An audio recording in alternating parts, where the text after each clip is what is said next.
शादी के लिए देखने गई माँ ने समदन से कहा, शुभम मेरा इकलौता बेटा है। जैसा नाम है वैसा गुण। जब जब मैं दूसरा बच्चा न होने के लिए उदास होती तो रमेश कहते, ईश्वर ने 10 बेटों के गुण दिए हैं हमारे शुभम में, लेकिन मेरा मन एक बेटी की चाहत में हमेशा कलपता रहता। सोचती थी बहू को ही बेटी का प्यार दूंगी। अपनी बहू की जो छवि मैंने सोची थी, मेघा उसकी बिल्कुल विपरीत थी। उसकी माँ ने ही हंसते हुए कहा, अपने नाम के विपरीत है मेघा। लड़कों की तरह वेशभूषा, हंसना बोलना, अड़कपना भरा हुआ था उसमें। जाने शुभम को क्या दिखा इसमें। जीन्स और टी शर्ट में आकर उसने हेलो आंटी कहा। मेरी भी प्रत्युत्तर में हेलो ही कहा। तभी उसकी माँ बोली, आंटी के पैर छुओ बेटा। उसको असहज देखकर मैंने कह दिया, रहने दो बेटा, उसकी कोई ज़रूरत नहीं है। बातों से एकदम बिंदास खिलखिलाकर हंसने वाली, अपनी माँ से हर बात पर तर्क वितर्क करती मेघा मेरे बेटे सुयश की पसंद ही नहीं, प्यार भी थी। शादी की रस्मों के बाद मेघा हमारे घर आ गई और शुभम मेघा अपना हनीमून मनाकर वापस भी आ गए। अगले दिन से दोनों को ऑफिस जाना था। सुबह की नींद मुझे बहुत प्यारी थी।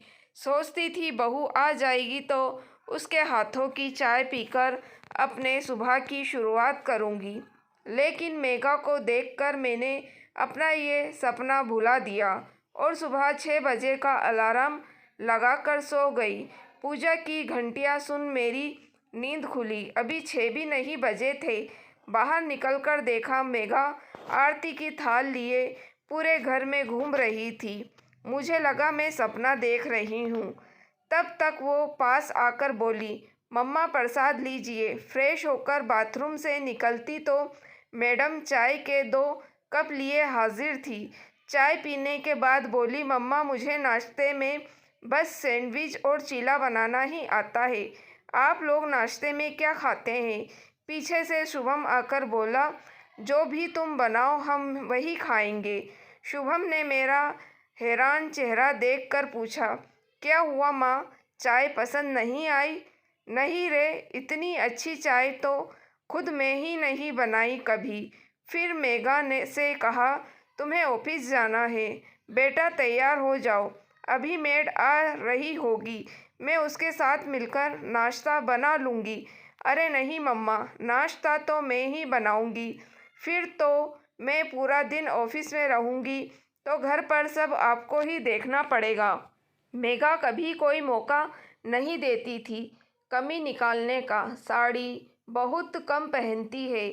वो हर रोज़ हमारे पैर नहीं छूती। उसकी आवाज़ भी धीमी नहीं है। उसे घर के काम भी नहीं आते। रोटी तो भारत के नक्शे जैसी बनाती है और जब गुस्साती है तो उफ पूछिए ही मत। वो एक आदर्श बहू की छवि से बिल्कुल जुदा है। लेकिन ये कमी दूर हो सकती है। खुशियों को भी कभी कभी नज़र लग जाती है। सब कुछ बहुत अच्छा चल रहा था कि रमेश को हार्ट अटैक आ गया। मैं उन्हें आईसीयू के बाहर से देख घंटों रोती रहती। उस समय मेरी मेघा ने मुझे सास से बेटी बना दिया। मुझे अपनी बाहों में भरकर चुप कराती, ज़बरदस्ती अपने हाथों से खाना खिलाती, हर वक्त यही कहती, पापा बिल्कुल ठीक हो जाएंगे। हॉस्पिटल के बिल, दवाइयों का खर्चा इस तरह से देती जैसे उसके अपने पापा का इलाज हो रहा हो। शुभम मेरे सामने मजबूत चट्टान बनी मेरी मेघा वास्तव में बहुत कोमल थी। घर आने के बाद भी रमेश का ख्याल हम दोनों से ज़्यादा रखती। अपनी नई नवेली शादी के बावजूद देर रात तक हमारे साथ बैठी रहती। मासूम गुड़िया सी बहू का सपना देखने वाली सास को एक मजबूत बेटी मिल गई थी, जिसका चोला प्रायश्चित था पर दिल एकदम देसी था। आज मेरे जन्मदिन पर शुभम ने कहा, माँ तैयार हो जाइए, आपकी पसंद की साड़ी खरीदने चलते हैं। मुझे कुछ नहीं चाहिए शुभम। तूने मेघा के रूप में मेरी ज़िंदगी का सबसे बड़ा तोहफ़ा दे दिया। मेरी भीगी आंखें पोंछकर शुभम ने पूछा, वह कैसे? कहा, आपकी दबंग बहू, जिसने आपकी दबंगाई से आपका भी दिल जीत लिया।